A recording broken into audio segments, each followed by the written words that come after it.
शेतकरी काय म्हणतो की एसटी वरती खर्च जास्त होतो आणि केमिकल वरती कमी होतो. ह्याच्यात गोष्ट खरी आहे त्यांची. सुरुवातीचे 1-2 वर्ष तुमचं होईल, त्याच्यानंतर नाही होणार साहेब. जमिनीला सवय लागली, त्यांची जमीन वर नष्ट होत चालली.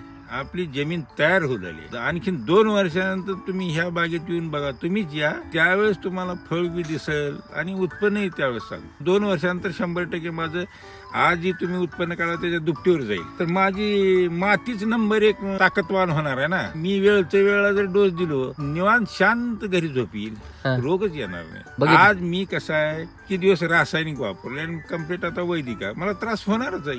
पहिल्या वर्षी थोडा तुम्हाला 2 रुपये 10% 20% आगाव खर्च येईल. उत्पन्नात काही घट होणार नाही. फॉर्म लावल्यापासून किती फवारणी घेतलं रासायनिक मध्ये? त्यांचं कंटिन्यू चालू राहते त्यांचं. नाही, माझी 2च झाले आता. नाही, फॉर्म बसल्यावर 1च. टोटल फवारण्याच केल्या आता 4. ह्याला 11 महिन्यात 4च. टीव्ही तुमच्या एसटी वैदिकच्याच केल्या. 3 तर झाल्या, संरक्षणाची 1च झाली. एवढंच झाले, बाकी दुसरं काहीच नाही.